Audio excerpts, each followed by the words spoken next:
va? Bonjour Yves, ça va? T'es en forme? Ouais. Bonjour.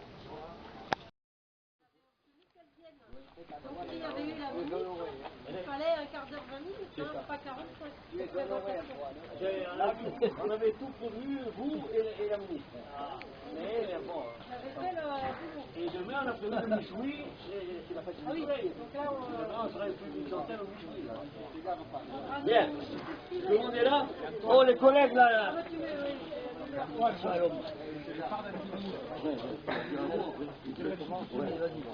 Bien. Alors, il vaudrait mieux que tu prennes le suite, non? Allez, je vous passe. Monsieur le maire va vous dire deux mots. Monsieur le maire qui nous accueille sur sa commune. Voilà, monsieur le maire, ça marche? Oui. Oui, monsieur le maire, il est ravi d'abord d'accueillir la présidente du conseil général ainsi que les deux conseillers départementaux. Conseil départemental, pardon, ainsi que nos deux conseillers, Martine et Robert, avec qui d'ailleurs j'ai fait équipe il y a un an. Et on est heureux d'être présents sur ce site, donc, du Mazelka, où est installé maintenant le four solaire. Rapidement, je dois dire que c'est un partenariat avec l'association du Padre Himalaya qu'on a constitué entre la commune et le Padre. C'est vrai que l'association est tout à fait à l'origine et la locomotive de ce projet, il faut bien le dire. Et la commune, nous avons d'ailleurs conventionné ensemble, est, je crois aussi, un partenaire véritablement important. D'abord par rapport au site, par rapport aux aides consenties, mais je n'y reviendrai pas dessus parce que ce n'est pas forcément le moment. Et dire voilà combien on est fiers de voir cette réalisation sur notre commune, puisque un peu plus haut, Antoine vous en parlera, on a eu la première expérience de four solaire au monde au début du siècle dernier. Voilà, donc moi je suis ravi que la présidente, chère Hermeline, tu sois parmi nous aujourd'hui pour te rendre compte de ce qui avait été fait. Et c'est vrai que ça a été quand même une entreprise qui n'a pas été facile, où il a fallu toute la volonté, toute la pugnacité de son président et de tous les membres pour arriver à ce résultat. C'est vrai. Et ça, Antoine, moi, publiquement, je tiens à le dire. Même si des fois nous avons été en désaccord, il n'en demeure pas moins que le résultat est là, oui. Et je pense qu'on en est fiers tous les deux. Voilà, et non seulement fiers tous les deux, mais toute ton équipe, la commune est bien au-delà, parce que ce four, c'est le cas de le dire, va rayonner largement au-delà de notre territoire. Voilà ce que je voulais dire. Avec Antoine, on ne peut pas parler plus de 30 secondes sans qu'il vous coupe la parole. Là, je suis ravi, je m'excuse par contre parce que j'ai des obligations. Le mercredi en général je fais un remplacement, vous le savez, sur Couillour. Donc j'arriverai un peu plus tard que d'ordinaire, mais je ne pourrai pas rester jusqu'à la fin des explications et je pense même de l'expérimentation que vous allez découvrir tout à l'heure. Voilà, je vous remercie encore à tous. Merci à Madame la Présidente, chère sénatrice, chère Hermeline. Merci à Martine, merci à Robert et merci à toi Antoine et à tous les tiens pour nous avoir reçus ici sur ce site qui je pense, dont on parlera pendant très longtemps. Voilà, merci. Merci. Et on finit de suite. Madame la Présidente, bonjour, ça me fait énormément plaisir parce que la première fois qu'on a été allé vous voir dans votre bureau, c'était en 2011, vous nous avez reçus, vraiment, on est resté enchantés. Parce qu'on s'est aperçu de suite que vous allez nous soutenir. Et effectivement, vous nous avez soutenus financièrement et moralement. Et franchement, merci encore. Merci aussi à M. Garabé et Martine qui nous ont soutenus surtout pour la deuxième phase. Vous vous rappelez qu'on vous a parlé quand le tour est terminé. Maintenant, il nous faut attaquer la deuxième phase, c'est-à-dire tout l'aménagement. Alors, voilà ce qui se passe. Vous êtes ici sur le site du Mazelka. Alors, quand en sommes, comme l'a dit Yves, en partenariat avec la commune de Sorède, alors la mairie, si vous voulez, les travaux préliminaires de mise à disposition de la parcelle où vous êtes actuellement, communale, a été remis à l'association il y a environ 1000 m², avec prise en charge financière des travaux de terrassement de la plateforme, de réalisation du socle en béton et de la clôture grillagée. Ça a été pris en charge par la municipalité, notre partenaire. Bon, par contre, après, c'est pas fini, bien sûr, on a attaqué tout juste le chantier, et là, on a trouvé le financement, on a lancé une souscription, et on a trouvé le financement. Alors, récapitulatif du financement des travaux, parce que ça vous intéresse aussi, comment on a construit ce cours. Il faut bien être le nerf de la guerre, l'argent. Donc, récapitulatif du financement des travaux réalisés par l'association, seule, hein, et bien entendu avec l'aide des entreprises. Alors, la première tranche, donc la construction du four solaire, a été réalisée de janvier 2015 à juin 2015, c'est-à-dire en un temps record. Hein. Ça a été construit par l'entreprise Boudin du département de l'Ain, associée avec l'entreprise Créa Métal, donc du département de l'Ain. Alors, on a, pour cette dépense-là, du four, uniquement du four, on a dépensé, on a eu des charges 162 473 €, pour le four. Ensuite, dans ces 162 000, il y a aussi, si vous voyez, le conteneur atelier qu'on appelle. C'est celui qu'on a acheté le premier. Ça, c'est dans les charges du première dépense. Ensuite, deuxième tranche, aménagement complémentaire à l'intérieur de l'espace grillagé du four solaire. Travaux réalisés à ce jour. Local d'accueil, que vous avez devant vous. Alors, ce local d'accueil comprend une télévision parce que le public, à partir du 4 juillet, seront installés ici. On n'a pas terminé, c'est en cours. On va mettre une zone d'ombrage ici, avec 2 piliers. Une zone d'ombrage ici, et non pas seulement ici. Après, sur la plateforme de présentation des maquettes, c'est pareil, il y aura une zone d'ombrage. C'est en cours de réalisation. Ça va attaquer à partir de mercredi prochain, on va commencer à les monter.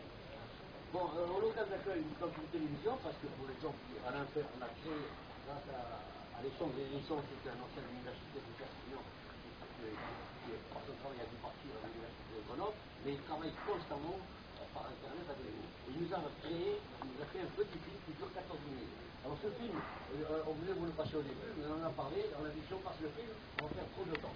Alors par contre, il est dans la disposition, si jamais il y en a qui veulent le voir, à la fin de la présentation, on pourra le passer. Bien, ensuite, location technique, le local technique avec les batteries. Vous avez remarqué que nous avons les panneaux photovoltaïques. Nous sommes autonomes. Nous avons l'électricité, nous avons les toilettes sèches sur ce local. Toilettes sèches, une partie, et derrière, nous avons un local où nous avons toutes les batteries. Et si vous voulez, à partir du chargement des panneaux photovoltaïques, nous chargeons les batteries qui nous serviront tout l'été et même au-delà de l'été. Nous sommes autonomes. Les toilettes, c'est toilettes sèches, comme je vous le connais. En tout cas, elles sont très bien appréciées par tout le monde. Ensuite, vous avez la plateforme. Vous voyez la plateforme, là-bas c'est la présentation. Jacques Rénisson parlera des maquettes. D'ailleurs, le conseil général connaît bien ces maquettes, parce qu'ils sont en exposition à Tunis. Il faut l'aider, il parle bien. Il faut l'aider à tourner. Qu'est-ce qu'il y a avant? On a des casquettes dans la voiture. Mettez-vous à l'ombre, là. Alors, vous voyez, vous avez remarqué que nous avons installé aussi des extincteurs. Il y a 5 extincteurs sur le site. Un extincteur spécial pour le four, parce que c'est des produits spéciaux qui vont être vendus. Donc, un extincteur spécial. Tous les autres, c'est des extincteurs classe A, B, C. Voilà. Qu'est-ce que l'on fait? Ah, là aussi, si vous avez remarqué, vous vous demandez qu'est-ce qu'on fait, c'est 2 roues là-dessus. Alors ça, c'est un clin d'œil à la forêt des Albert qui a exploité, qui a été une exploitation, il y en a beaucoup qui ont beaucoup plus de courant que moi, au niveau d'exploitation du câble du fer. Le câble, c'était les roues qui servaient, il y avait des pylônes tout le long, le câble qu'on portait, et ça, c'est 2 roues qu'on a récupérées, mais on ne les a pas volées. On a une autorisation de monsieur le maire, et une autorisation de monsieur le maire et du service des eaux et forêts. Voilà. On a les documents officiels. Voilà, mais je trouve que c'est sympa d'avoir un petit clin d'œil sur la forêt de la Berre. Qu'est-ce que j'en pensez? Vous êtes d'accord, non? On est d'accord. On l'a fait sur le canigou. Bien.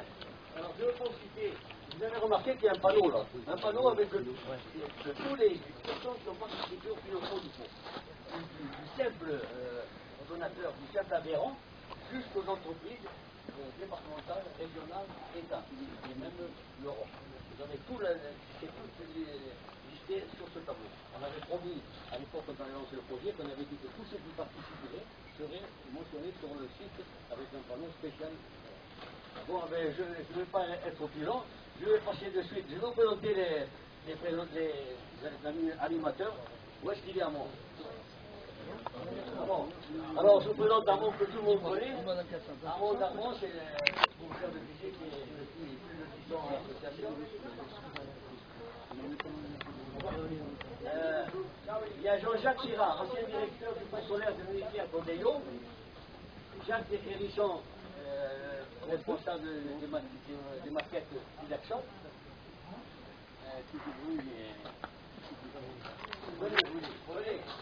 Venez le gars, il va vous faire une démonstration. C'est qui? Viens, il te présente. Avec Jackie, Jackie, que tout le monde connaît aussi. Chaque fois qu'il y a des déchets solaires, il est dans le coup. Enseignant aussi à Canet. Voilà, ça ne s'est pas présenté encore. Voilà, il y a beaucoup d'animateurs. Parce qu'il y a, je vais vous rappeler quand même que depuis le mois d'octobre, nous avons monté tous les bureaux et réglé. On a terminé tout le système. C'est un travail énorme que nous avons organisé. Tous des cheveux gris, il y en a tous des retraités.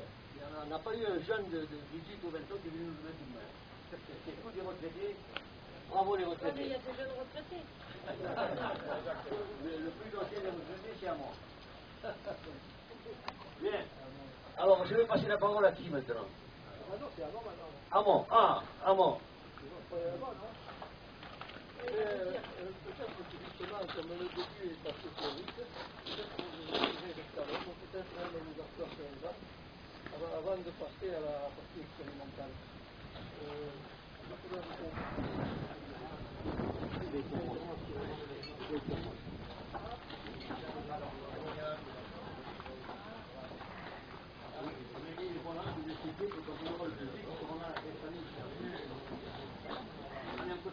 Pourquoi vous êtes à moi?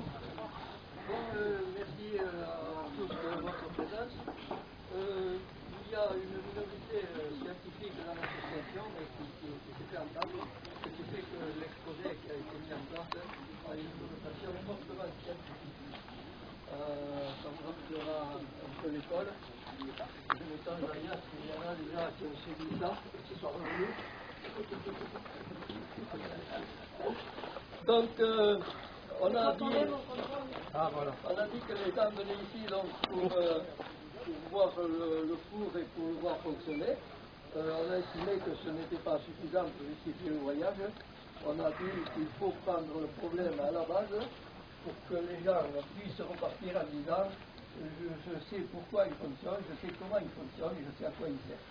Donc du coup, il y a toute une marche d'approche qui part vraiment de très loin et qui nous amène petit à petit pour lui-même. Alors au départ, donc, très très général, le mot énergie. Alors cette énergie, tout le monde en connaît beaucoup, en parle. Il y en a qui savent que ça s'exprime en joules, en calories, en kilowattheures, mais que ça se finit par des euros. Alors c'est pour ça donc qu'il est important d'en parler. Ce qui est étonnant avec le terme énergie, c'est que finalement on met derrière ce terme, on met l'énergie musculaire, thermique, mécanique, éolienne, nucléaire. Et là, finalement on se demande pourquoi tous ces termes complètement différents peuvent être groupés sous le terme énergie. Alors apparemment ils sont différents. Pratiquement, pour montrer que c'est la même chose, donc de l'énergie, la solution consiste à transformer une énergie dans une autre. La première disparaît, la deuxième apparaît, ça prouve donc que c'est bien une seule et même grandeur. Les appareils qui permettent cet échange, ce sont des convertisseurs d'énergie. Il y en a qui sont extrêmement simples, il y en a qui sont beaucoup plus compliqués. Par exemple, à partir de la réaction nucléaire qui se produit dans les centrales, jusqu'à l'électricité qui arrive chez vous, vous devinez que c'est assez compliqué, c'est d'ailleurs pour ça qu'on ne fait pas l'expérience.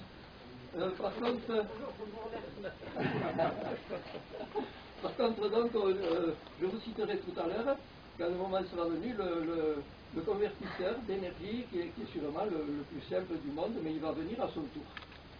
Alors, maintenant, on va s'intéresser uniquement et spécialement à l'énergie solaire. Alors, ce terme énergie solaire, il n'a pas beaucoup de signification. C'est un terme très vague, physiquement, on ne comprend pas ce que ça veut dire. Alors, en réalité, on a choisi ça pour éviter de donner des explications qui sont, vous allez le voir, pas très claires. Quand on a 2 ans, on réalise tout de suite, sans que personne ne vous explique, que quand on se met au soleil, c'est bien quand c'est l'hiver, c'est moins bien quand c'est l'été. Autrement dit, il faut savoir que l'énergie solaire, c'est une énergie thermique. Quand on se renseigne un petit peu le pourquoi de l'énergie thermique, on vous explique que le soleil, à sa surface, il y a 6000 degrés.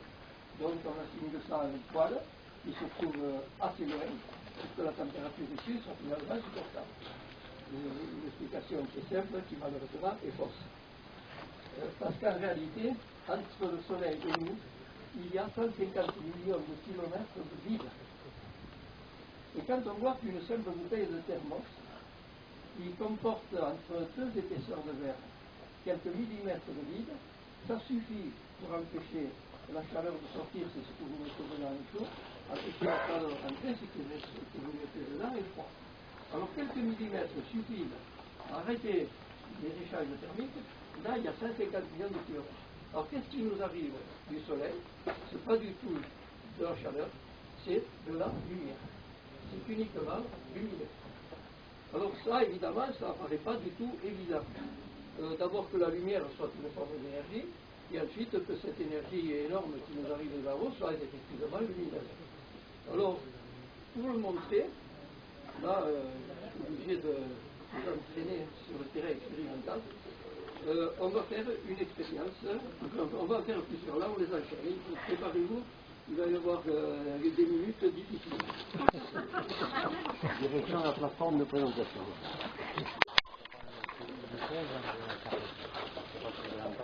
Oh.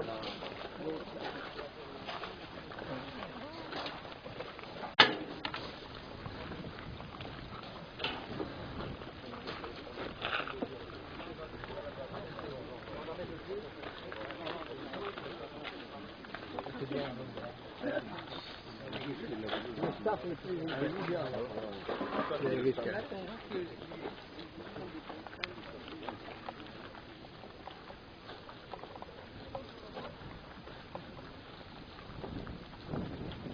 que je vous montre d'abord, c'est des boules de plexiglas. Celle-ci, pour vous montrer que les boules n'ont aucun rôle à jouer. Vous voyez, quand je passe la main derrière, devant le côté, on se rend compte que l'artère en question ne vous décrit rien des caractéristiques du soleil. Dans celle-là, on a mis de l'eau tout à fait ordinaire qui est froide. Elle a poussé un petit peu, mais c'est très peu. Donc, il y a de l'eau. Si on imaginait, comme vous l'avez cru, enfin, sur certains points, que le soleil, c'est la chaleur. La chaleur qui arriverait ici, est-ce qu'on peut espérer la faire traverser une épaisseur d'eau froide comme ça? La réponse, je pense, est non. Par contre, ce qui peut passer à travers, parce que l'eau a une propriété transparente, c'est la lumière. Alors cette lumière, démonstration que c'est effectivement de l'énergie. Certaines fois que la lumière c'est rien du tout. Là, ce que je capte donc, c'est la lumière. Vous voyez, ça devient lumineux. Si jamais je m'écarte un petit peu pour arriver à trouver un point important qui s'appelle le foyer, vous voyez, le bois se met à brûler, qu'on a l'énergie thermique et les hautes températures qu'on espère. Donc tout le travail qu'on a à faire pour un four solaire, c'est purement optique. Ah oui, oui, aussi. Alors là, on a une solution pour la qui est du vidéo. domaine des lentilles. Ça y est, rouge. Si vous préférez des petites Le machin boules rouge, que vous avez ça y est, ça marche utilisées. vraiment, ouais. Donc c'est une concentration par des lentilles. Le défaut Là, de oui, ces appareils-là, attends. c'est Qu'est-ce qu'il qu'ils est ne écrit là, peuvent je vois pas pas. Un rug, devenir très grands. Oui, oui, c'est bon. Beaucoup d'énergie, il faut qu'ils deviennent Il grands. enregistre, là. Faire des grandes lentilles, c'est extrêmement difficile. On est donc parti vers des solutions différentes le padre a fait pareil et il est parti vers des miroirs. Alors je vous montre concentration par des miroirs.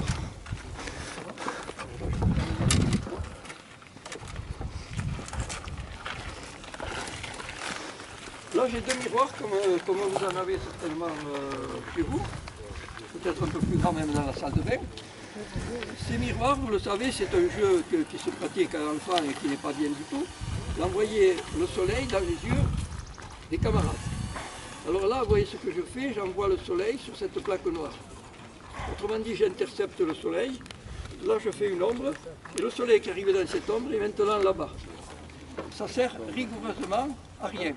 Maintenant, je vous montre comment, avec un deuxième, on va réaliser le concentrateur le plus simple du monde. Alors regardez deux tâches, regardez ce que je fais lorsque je les superpose. Est-ce que vous voyez l'augmentation de l'intensité lumineuse? Alors plus de lumière, ça veut dire plus d'énergie. Plus d'énergie, ça va produire donc une énergie thermique plus importante et une température plus élevée.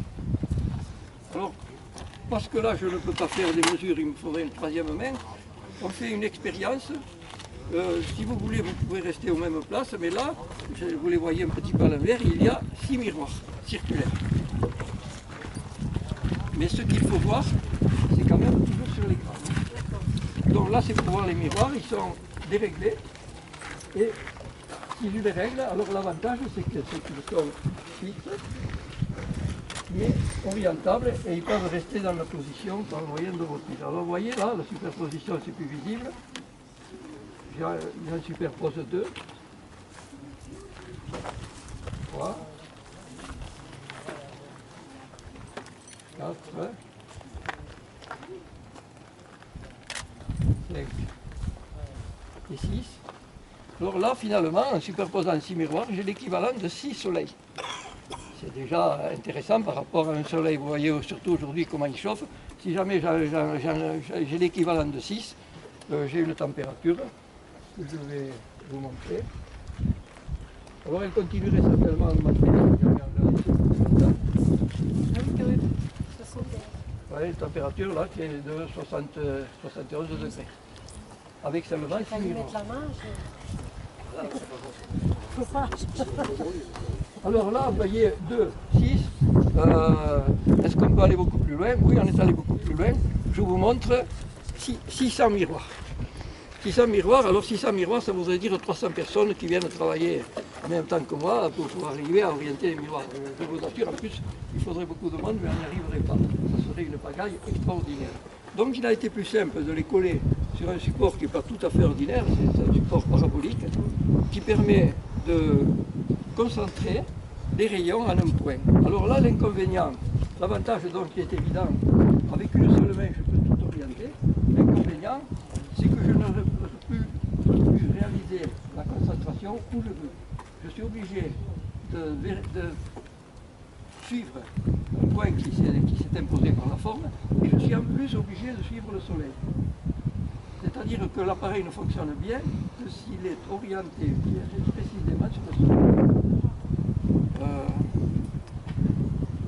J'ai laissé les œufs dans la malle.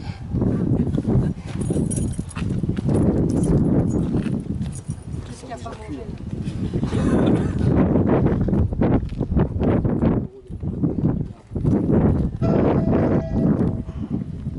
Donc pendant que les œufs arrivent, je vous explique un petit peu. Là, le soleil arrive et repart. Mais là, vous voyez, à ce niveau-là, il n'y a pas de concentration du tout. Vous voyez déjà là-bas 70 degrés, là il y a 600 miroirs, je mets la main sans problème. Je mets là. On est passé à 95 presque. Oui, quand on le laisse assez longtemps, ça peut toujours un peu plus de 130 degrés. Donc là, vous voyez, 600 miroirs et je mets la main. Parce que là, la concentration n'est pas réalisée. Ça fait un cône de lumière dont le sommet est ici. Alors là, j'ai une température très élevée. Mais comme il est prévu de faire la cuisson avant, la poêle a été préparée et elle n'est pas à l'endroit le plus chaud, elle est à l'endroit le plus bas. Parce que là, on ne cuit pas, on brûle. Donc la poêle se met à voyez là, j'ai mis le degré, là j'ai mis le degré. Entre les deux, on peut espérer trouver les 150, 200, 250 degrés de la cuisine.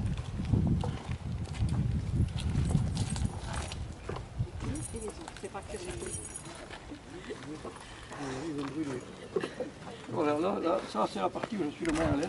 Partie à 9. On peut vous aider. Hein. Allez-y, Sur la pointe. je vous laisse la responsabilité. Déjà.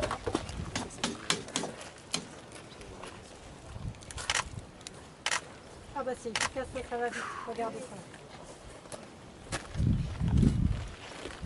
Oui, vous l'avez Va te faire cuire un œuf, il y a un message codé. Ah bah non, moi j'aime l'œuf miroir, donc je le crève pas. Hein. Sinon j'aime pas ça. Donc vous voyez, quand la poêle est préchauffée, ça va vite, et puis si effectivement on voulait en cuire un deuxième, un troisième, etc., une fois que la poêle est chaude, ça cuit aussi vite qu'à la maison. La prochaine omelette Pascal. Sur ce point.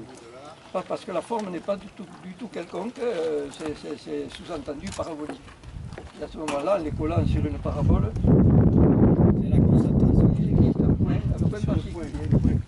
C'est la concentration. Le point C'est facile parce que c'est parabolique. René, qui prendra la suite pour moi, vous expliquera pourquoi sur le grand four du Padre ça a été beaucoup plus compliqué. Mais là, j'ai profité de la forme parabolique qui avait été déjà, puisque c'est une parabole de télécommunication. Vous avez les mouillettes. C'est ce qu'on disait, est-ce qu'il y a le pain pour les mouillettes? Bon, j'enlève ça, je vous montre le point le plus chaud.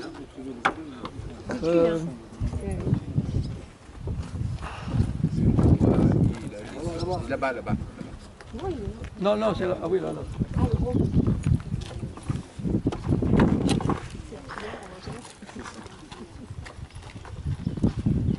vous voyez, je suis obligé de régler. Mais ce réglage que je fais, c'est pas une insuffisance qui se situe à mon niveau. Ce réglage, il est obligatoire. Il se fera pour le grand four qui est ici. Il doit se faire à Montlouis. Il se fait à Odéo. Dès que vous faites un four à concentration, obligation de suivre le soleil. Alors bien sûr, là-haut, ils ont des systèmes automatisés pilotés par des ordinateurs. Nous, on fait à la main ici. On fera aussi à la main là-bas pour être fidèle au Padre. Donc là, je vous montre, après vous avoir montré la température ambiante, le domaine de la cuisine, je vous montre le domaine optimal.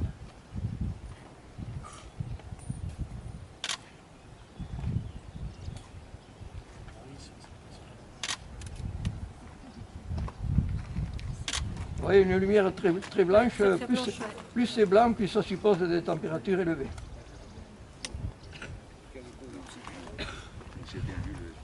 Voilà, moi je vous ai tout expliqué concernant les miroirs plans. Le Padre a choisi une autre solution. C'est les miroirs qui sont courbes. Ça devient trop compliqué pour moi. Je passe la parole à René. Bon, c'est compliqué, je peux essayer d'arriver à vous. Bravo. Merci. C'est un bœuf qu'on cuit, c'est pas un œuf. Même mettre le bacon dans ce cas-là. Donc là, je vous montre un miroir, un des miroirs du four. Hein. Donc il y en a 260, ils ne sont pas tout à fait tous de la même forme. C'est ce genre de choses que donc le soleil. Alors je ne vais pas essayer de concentrer parce que je risque de brûler un vêtement là. Tiens là, votre pied ne chauffe pas trop. Hein. Vous voyez là, il y a une tache au pied. Oui, oui, on voit bien. Vous voyez. Je n'abîmais pas parce que j'en ai besoin ce Vous en soir. avez encore besoin. Donc, l'idée, donc, c'est de faire 260 fois ça. Donc vous imaginez que là, le pied, il ne serait plus là. Donc, je vais faire court. Hein. Et on va vous montrer surtout les manipulations.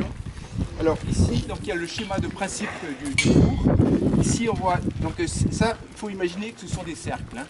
Donc, et là, on a découpé le cercle en tranches. Donc ici, on a 14 rangées de miroirs. La lumière arrive là et réfléchit là et se concentre ici. Et ici, au milieu, donc, on a des miroirs à double réflexion. Hein, donc la lumière arrive là, réfléchit là et revient là. Pourquoi? Parce que plus on s'approche du centre, plus les miroirs s'allongent et ici ce serait impossible. Donc c'est pour ça que le Padre Himalaya a utilisé cette solution-là. On va aller s'approcher du four. Ça, je ne le montre pas parce qu'on le verra là-bas parce que le temps est... D'accord. Hein? Limité. Alors, on va aller derrière, là-bas.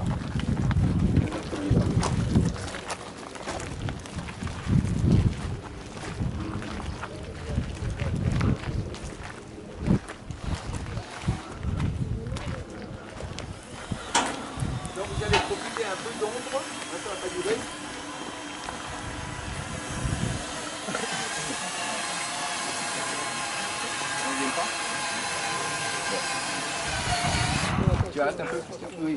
Alors, ici, donc vous avez, ici c'est le poste de commande, donc le pilote c'est Christian, hein, le pilote de l'avion. Hein. Donc il y a deux manivelles, hein. une manivelle donc, qui permet d'orienter le four sur le plat, hein, donc c'est ce qu'on appelle l'azimut, et attends, tu montres. Et une autre manivelle qui permet d'incliner, c'est celle-ci. Hein.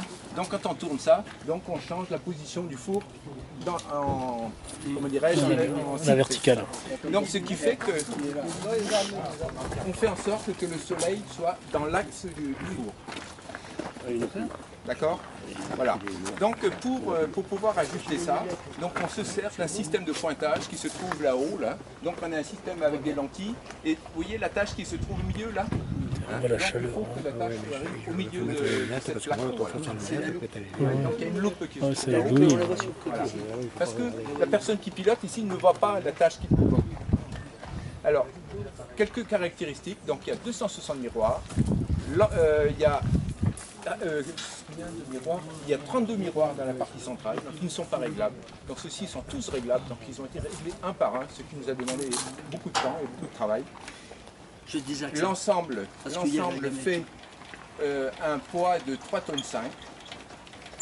Donc tout ceci, donc, comme vous l'a dit Antoine tout à l'heure, a été fabriqué dans l'Ain. Hein, et donc avec des techniques de transformation de métal à froid, avec un assemblage, donc c'est un rivetage qui se fait à chaud. Donc on met le rivet dans un truc qui chauffe énormément, et après avec un étau portatif, on les pince. Donc ça c'est la technique qui s'est utilisée à l'époque, donc ça a été beaucoup utilisé par exemple pour la Tour Eiffel. Donc maintenant on va faire la démonstration. Hein. Alors, Christian et Jackie, donc Jackie va vous faire une fonte de plomb. Hein. Alors on va passer sur la table là-bas, je vais vous montrer plein de choses. Donc vous allez vous passer sur le côté.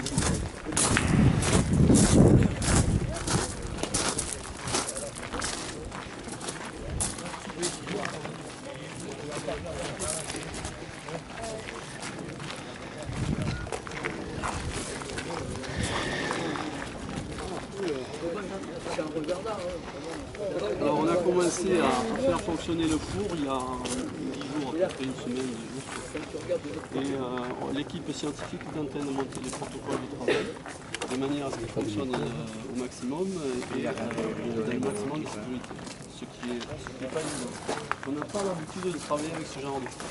Moi j'ai travaillé au DIO à Mont-Louis, c'est un principe différent et quand j'ai appliqué ça ici on s'est mis en danger parce que quand on va regarder ce qui se passe au point chaud, on met la tête par-dessus, c'est là qu'on prend les rayons sur la tête. Alors que là-bas ça fonctionne pas. Alors il y a à peu près 5 utilisations immédiates. La première c'est l'équipe scientifique qui est en train de le régler. Tout à l'heure, je viens de fondre cette boîte de conserve qui est en acier, métal, et le métal la fond à partir de 1535 degrés. Donc on était il y a 5 minutes, 10 minutes, on était à peu près à 1800 degrés. Il ne peut pas. Ouais, mais pour manipuler, ce sera pas facile. Je vais tenir lui. Donc ensuite, nous avons prévu de faire venir les scolaires. Nous avons aussi des ateliers scientifiques qui vont être mis en place. Avec par exemple une équipe de chercheurs, on travaille beaucoup avec les copains de l'université et du Seine. Et il y a aussi une application. Il y a aussi une application qui est très orientée sur ce qu'on appelle les arts du feu, c'est-à-dire les gens qui font de la fusion, de la fonderie de métaux pour faire des sculptures ou autre. Donc là on est en train de démarrer tout ça. L'idéal quand on travaille dans la sculpture, c'est de travailler le bronze. Alors on a commencé à faire des essais, ça fait qu'une semaine, hein, et on pense qu'on a de bons résultats. Les résultats les plus simples quand on s'adresse aux visites grand public, c'est, quelle que soit la météo, d'utiliser un métal qui fond assez facilement, comme ça on est sûr de notre coup. C'est ce qu'on va faire maintenant. Alors dans un premier temps, on a commencé à fondre des lingots, vous pouvez voir, vous pouvez les toucher. Ça c'est soit du plomb, soit du zinc. Hop, on la voit plus fort. Ensuite on est allé sur on peut travailler sur des lingots un peu plus épais. On monte en puissance.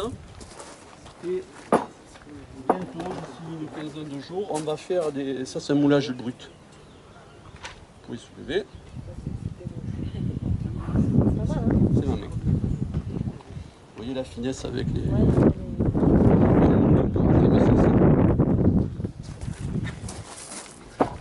Alors, percer une canette de copain à fond à 660 degrés, c'est instantané. On la met, ça fait le tout. Et on arrive en quelques secondes à traverser une boîte de conserve en acier. Donc là maintenant, je vais, dans une louche, je vais mettre du plomb que nous allons couler dans les lingotières ici.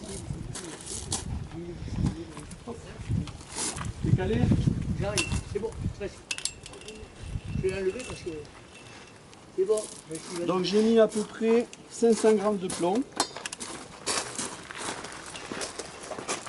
On n'y voit rien avec les lunettes.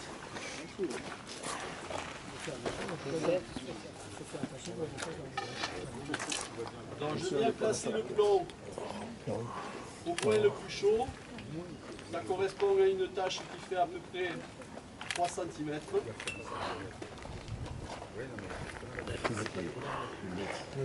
Là il commence à fondre.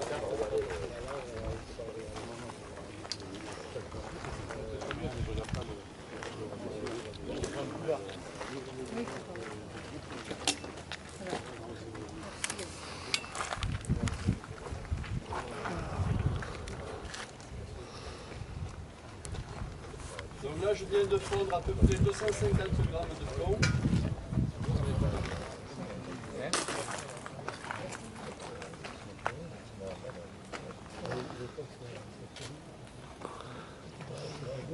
Le chapeau, il veut cramer.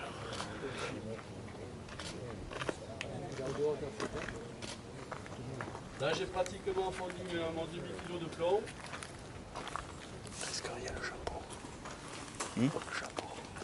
Non, au contraire, ça protège. Voilà. Mais Non, pas là. On passe à enlève les lunettes pour y voir. Donc vous avez ici le plomb qui est passé de la forme solide à la forme liquide. Sur tous les matériaux que nous fondons, il y a toujours de la crasse en partie supérieure. Donc on nettoie les impuretés. Hop, raté.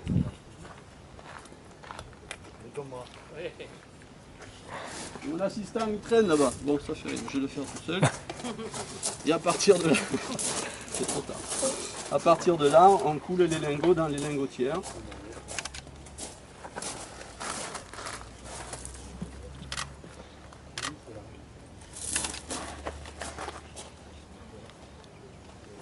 Hop, c'est là.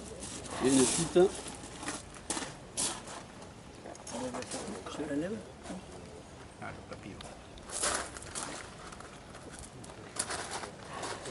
Voilà, il en reste un peu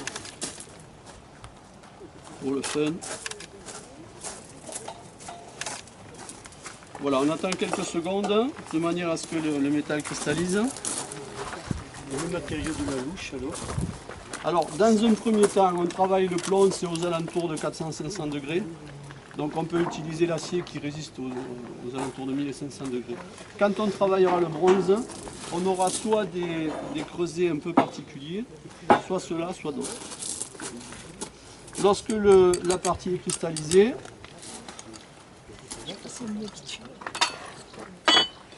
on ne va pas le mettre là, ça va brûler.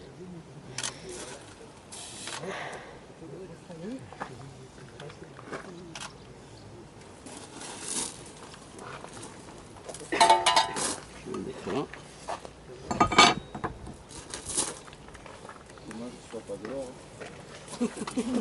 Ben, dès que vous amenez de l'or, moi je vous le fais sans problème.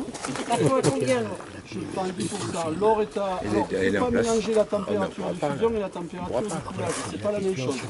Il commence à fondre à partir de 1050 degrés, je crois. Alors, j'ai les tableaux là. Voilà un petit peu. Mais on demande à vérifier, hein. Vous amenez 1 kilo d'or sans problème. On prend que 10%.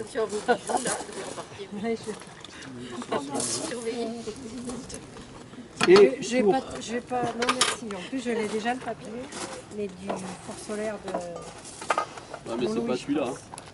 Ah, c'est le même. Mais c'est pas celui qui est fondu là. Ouais. Non, c'est pas. Et artisanal. Lorsqu'on a fondu, le maître fondeur, toujours, il marque le poinçon.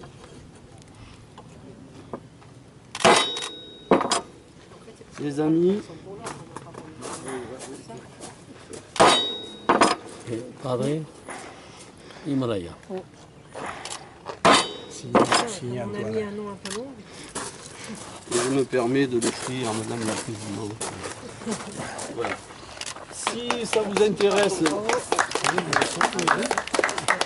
Tiens-le moi, je vais remettre les lunettes. C'est pas trop triste. Un peu, mais ça va. alors je répète, nous avons des ateliers scientifiques. Si vous avez des proches qui sont intéressés, on prend rendez-vous et on fera ces manips avec eux en toute sécurité. On est là pour aussi pour encadrer dans les ateliers scientifiques. C'est bon, Jackie? Pour moi, c'est terminé. D'accord. Je vais passer la main à Jean-Jacques. Jean-Jacques. Oui, Oui. dans l'arène. Donc Jean-Jacques connaît très bien tout ce qui est l'histoire des fours solaires. Je vais vous en parler un petit peu. Merci. Donc je peux y aller ? Oui. Ok. Donc le rôle qu'on m'a réservé, c'est de vous raconter la vie du Padre Himalaya. Donc il s'agit de Manuel Antonio Gomes, jeune portugais plutôt intelligent. Et donc sa famille décide de lui faire des études. Et pour une famille pauvre, la seule solution, c'est de faire le séminaire. Donc comme ça, il deviendra ecclésiastique. Il sera enseignant dans différents établissements du nord du Portugal. Et là, il rencontre une riche brésilienne qui trouve que c'est un peu dommage et qu'il mérite de faire des études supérieures. Comme ça, il gagne la France, il fait des études au Collège de France. Il rencontre Berthelot, puisqu'à l'époque, il est surtout intéressé par la chimie. Et son idée à lui, c'est d'arriver à faire des engrais bon marché, des engrais, des nitrates. Et l'idée qu'il a, c'est de faire réagir l'oxygène et l'azote de l'air pour fabriquer des nitrates. Pour ça, il a besoin de températures élevées et il décide de se lancer dans la fabrication de fours solaires. Au départ, il travaille en région parisienne. Son premier prototype, qui fait 2,50 m de diamètre, sera essayé à Neuilly. Bon, là, les réglages ne sont pas fantastiques. Il trouve qu'il peut mieux faire. Et il décide donc de travailler d'une part en altitude et d'autre part dans une région plus ensoleillée que la région parisienne. Il connaît une personne qui travaille au ministère des Affaires étrangères et qui est originaire d'Argelès-sur-Mer. Donc il s'agit du commandant Bazery, qui est anecdotiquement, c'est un spécialiste de la cryptologie, donc des messages secrets, ce genre de choses. De là va naître une légende selon laquelle ça aurait été un espion. C'est joli, mais on n'a aucune preuve qu'il y ait eu la moindre affaire d'espionnage là-dedans. Et donc il lui dit, moi dans les alberges, je connais pas loin de chez moi, je connais des endroits où il y a du soleil, où tu peux être en altitude. Et donc ils vont s'installer au col d'Elbouc, un peu là-bas au-dessus. Et ils vont construire cet engin-là, qui a été fabriqué en pièces détachées dans la région de Meudon.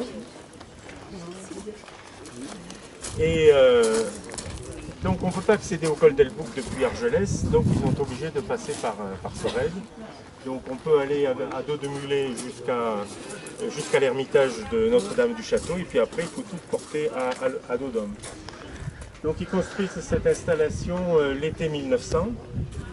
Ils obtiennent des résultats moyens. Ils arrivent à fondre le plomb, comme ceci. Mais par exemple, quand ils essayent de fondre le cuivre, ils n'y arrivent pas. Bon, nous, on sait qu'on peut monter plus haut puisqu'on a déjà fondu du fer. Ce qui veut simplement dire que notre four solaire, bien qu'étant le même, il est mieux réglé que ce qu'il avait pu faire à l'époque. Mais malgré tout, Jackie vous a fait remarquer que l'accès n'est pas facile. Donc quand on va travailler là-bas, on a le soleil qui arrive sur la nuque. Enfin, d'un point de vue ergonomie, c'est pas ce qu'on peut imaginer de mieux. Donc il va concevoir un autre système qui sera construit à partir d'une portion de parabole, mais prise en dehors de l'axe. Si bien que le foyer, au lieu d'être en avant de la parabole, comme ce que vous a montré Amand tout à l'heure, il est sur le côté. Donc là, on peut accéder facilement. À ce moment-là, il est retourné au Portugal et il fait fabriquer cette installation par des ouvriers portugais. Ce sera donc des miroirs en laiton, martelés pour donner la bonne courbure. Et le résultat ne sera pas ce qu'il espérait. En fait, le jour de l'inauguration, en présence du roi du Portugal, il va même faire fondre son four. Donc ça se passe assez mal. Et son sponsor donc menace, enfin il y a des risques qu'il ne le suive pas et qui renonce à financer la suite des études. Malgré ça, il remet le système en route et là il arrivera à fondre donc du cuivre et de l'aluminium. Donc les résultats sont encourageants, mais le système ne lui donne pas encore satisfaction et il repart pour améliorer encore son système. Il retourne en région parisienne et là il fabrique ce qui deviendra le four solaire de Saint-Louis. Alors il faut faire attention parce que c'est Saint-Louis et pas Mont-Louis, parce que sur internet on voit des gens qui mélangent tout. Et donc quand il a présenté son four solaire à Saint-Louis, il gagne le premier prix de l'exposition universelle.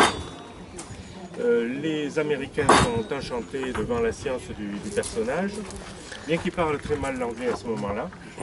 Et il fait un tour des États-Unis et on lui propose de prendre la nationalité américaine et de s'installer là-bas pour développer ses fours solaires. Mais donc il est très attaché à sa nationalité portugaise et il refuse. Et quand il revient à Saint-Louis pour embarquer son four solaire, il se rend compte donc que les miroirs ont disparu. Donc il rentre au Portugal, il n'a plus d'argent. Et en fait, ce sera la fin de sa carrière en énergie solaire. Après, il va se consacrer à d'autres choses, notamment l'étude de la médecine par les plantes. Mais là, ce sera un échec parce que tout ce qu'il va réussir à faire, c'est à s'empoisonner et il mourra quelques années plus tard d'avoir pas choisi les bonnes plantes. Voilà, je ne t'ai pas mis trop en retard. Merci Jean-Jacques. Vite fait, avant de vous présenter vite fait les maquettes là, avant que vous partiez. Et on voulait vous présenter le film, est-ce que vous avez le temps de voir le film qui tourne rouge double? C'est chaud. Voilà.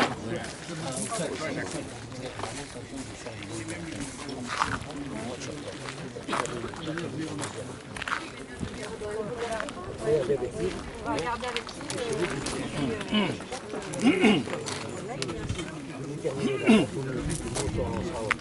D'accord. Ok. Mois de septembre. D'accord. Sans risque de... Oui, oui. Alors, Jacques attend. Oui, alors si vous voulez passer maintenant, on va vous présenter vite fait, parce que on sait que vous êtes pressés, toutes les maquettes qui sont opérationnelles ici avec les visiteurs de cet été. Voilà. Allez, vite fait, Jacques. Donc c'est en complément bien sûr du four. Bonjour, je ne suis pas un bon orateur. peut-être il faut faire un peu d'adaptation, mais gardez-la bien cette phrase de Confucius parce qu'elle correspond vraiment bien à ce que l'on vit aujourd'hui par rapport à l'appréhension, pas là, en deux mots, mais malheureusement avec quelle apostrophe, des jeunes pour les sciences et aussi d'un certain nombre d'enseignants pour les sciences.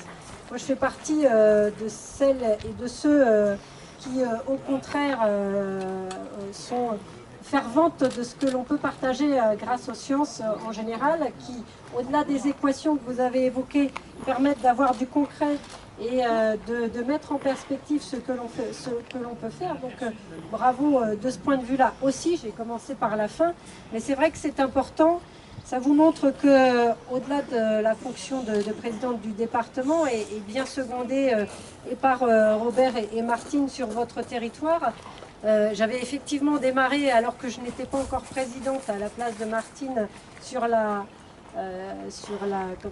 ma délégation au développement durable.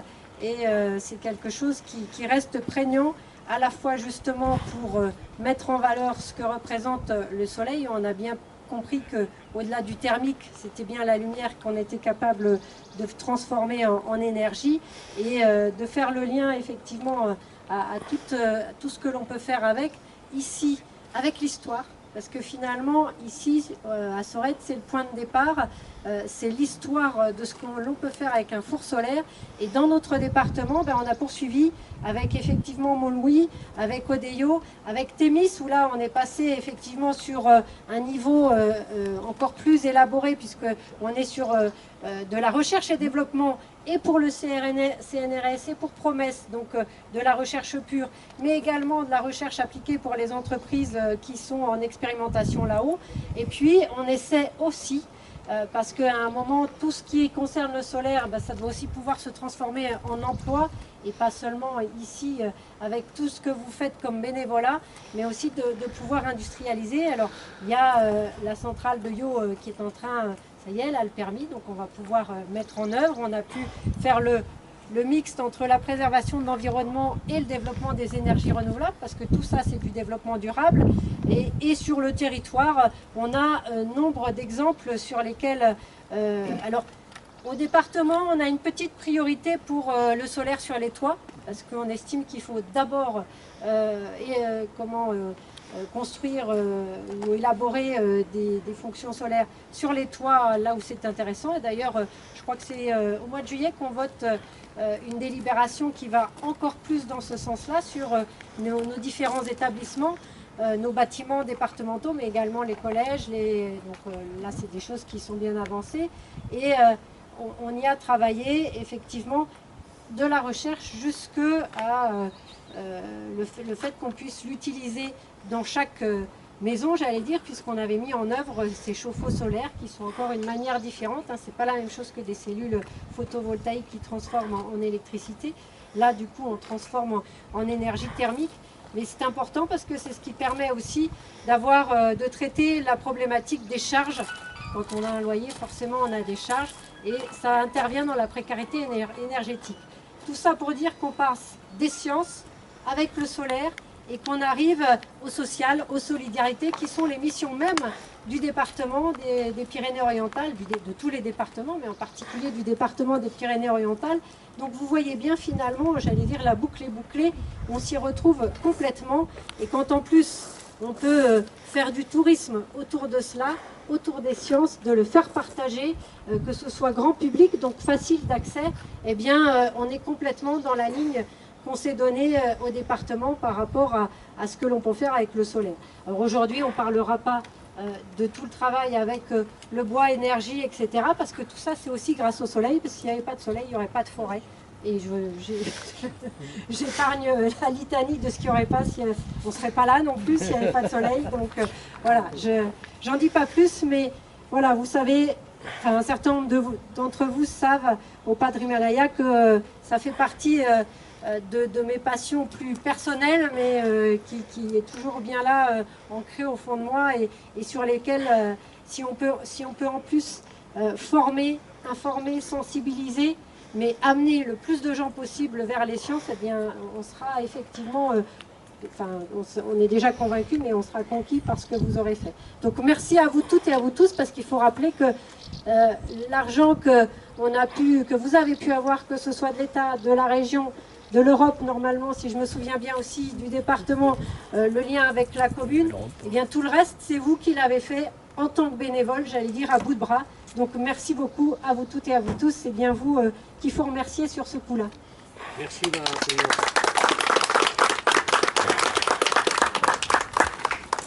Et donc à bientôt pour l'inauguration en septembre. Voilà, en septembre.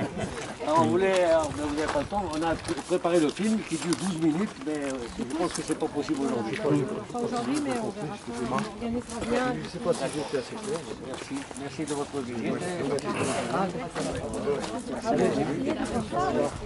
Au revoir.